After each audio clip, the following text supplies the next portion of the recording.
दोस्तों, कर्म क्या है? आज हम गौतम बुद्ध की इस कहानी के माध्यम से समझेंगे और मुझे विश्वास है कि इस वीडियो के माध्यम से आप कर्म के महत्व को पूर्णतः समझ पाएंगे।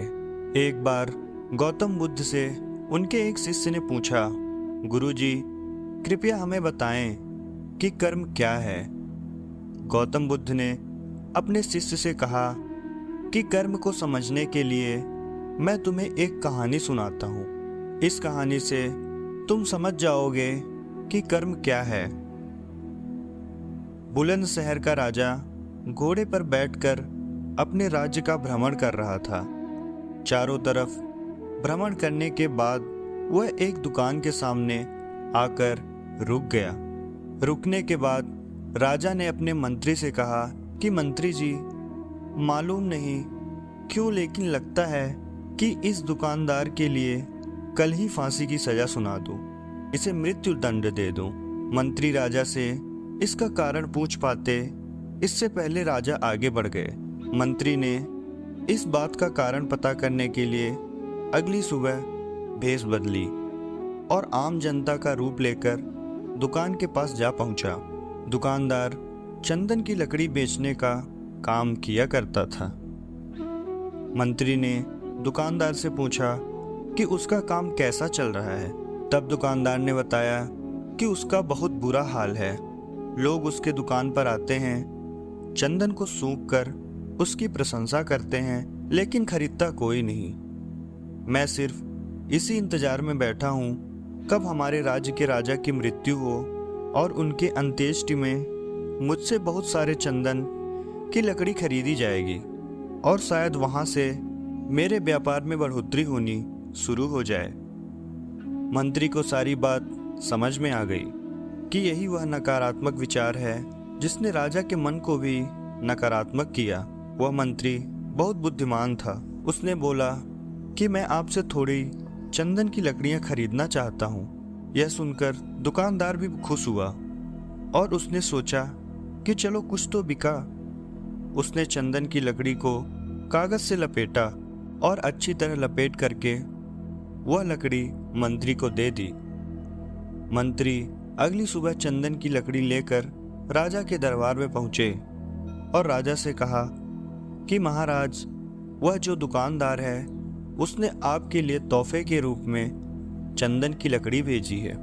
यह सुनते ही राजा बहुत खुश हुए और मन ही मन सोचने लगे कि मैं बेकार में उस दुकानदार के बारे में गलत बातें सोचता रहता था। उसने चंदन की लकड़ी को हाथ में लिया। उसमें बहुत अच्छी सुगंध आ रही थी।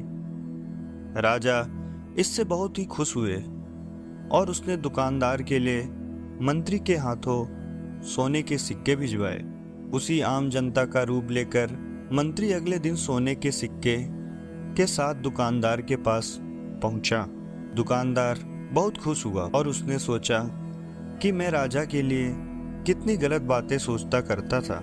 राजा तो बड़े ही दयालु हैं। ये कहानी जब खत्म हुई तब गौतम बुद्ध ने अपने शिष्यों से पूछा कि अब आप बताएं कि कर्म क्या है। शिष्यों ने उत्तर देते हुए कहा कि शब्द ही हमारे कर्म हैं। हम जो काम कर रहे हैं वही हमारे कर्म हैं। जो हमारी भावनाएं हैं वही हमारे कर्म हैं। गौतम बुद्ध ने सभी शिष्यों के जवाब सुनने के बाद कहा, आपके विचार ही आपके कर्म हैं। अगर आपने अपने विचार पर नियंत्रण करना सीख लिया तब आप महान बन जाते हैं। जब आप अच्छा सोचते हैं तब आपके साथ अच्छा होता भी है। आपके विचार ही आपको अच्छा या बुरा बनाते हैं।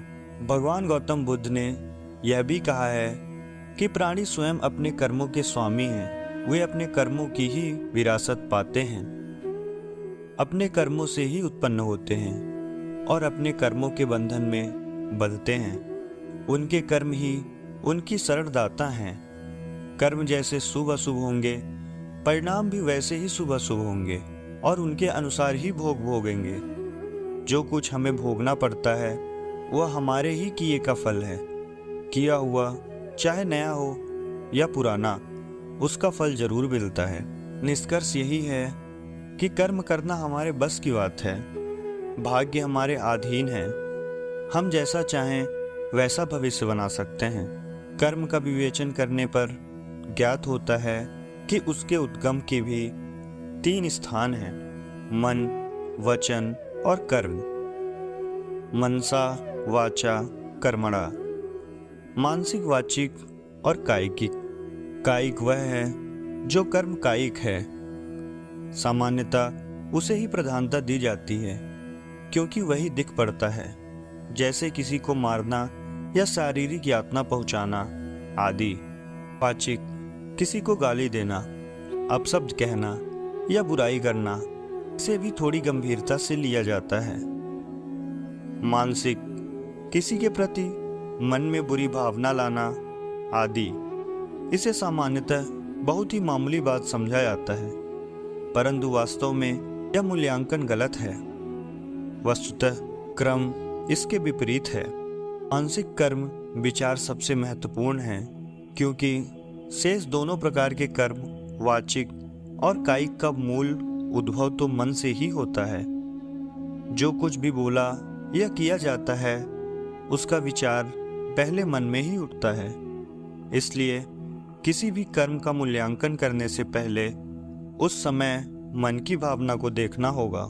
एक डॉक्टर या वैद्य और एक हत्यारे का उदाहरण लें। दोनों ही शस्त्र का प्रयोग करते हैं। दोनों के शारीरिक कर्मों से एक निर्दोष व्यक्ति को पीड़ा होती है, उसकी मृत्यु भी हो सकती है, परंतु डॉक्टर को कोई दोष नहीं देता। हत्यारे को दंड मिलता है।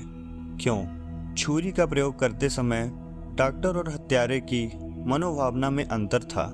एक की इच्छा उपकार करने की थी और दूसरे की अपकार की। इसी प्रकार वचन की भी बात है।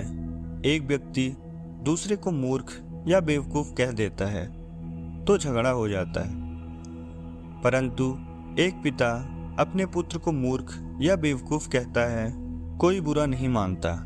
इसलिए कहा गया है कि मन ही प्रधान है। यदि तुम बुरे मन से बोलते हो या कुछ करते हो तो दुख वैसे ही पीछे चलता है जैसे बैल के पीछे गाड़ी का चक्का, और यदि निर्मल मन से बोलते या करते हो तो शांति वैसे ही पीछे चलेगी जैसे व्यक्ति के पीछे छाया। कर्म राग और द्वेष के जनक हैं। हमारे मन की अनचाही होती है तो द्वेष उत्पन्न होता है और मनचाही होती है तो राग। इस राग द्वेष का प्रभाव हमारे ऊपर पड़ता है, चाहे क्षणिक हो अथवा दीर्घकालिक, पर पड़ता अवश्य है। बार बार होने पर इनका प्रभाव संचयी हो जाता है। इस प्रकार उनके प्रति तृष्णा पैदा हो जाती है और यह तृष्णा संस्कार डालती है। एक उदाहरण से समझें तो हम इन्हें पानी, रेत या पत्थर पर लकीर की उपमा दे सकते हैं। जो संस्कार जितना गंभीर होता है वह उतना ही गहरा प्रभाव डालता है। गीता के अनुसार ये कर्म अपने संस्कारों के कारण 3 प्रकार के हैं: कर्म, विकर्म और अकर्म। कर्म जो कुछ हम प्रतिदिन बिना प्रयत्न के करते हैं, जैसे खाना पीना, दैनिक कामकाज आदि। उदाहरण के लिए आप एक मित्र से मिलते हैं, उसे नमस्ते कहते हैं और आगे बढ़ जाते हैं। यह यत्रवत कार्य हुआ।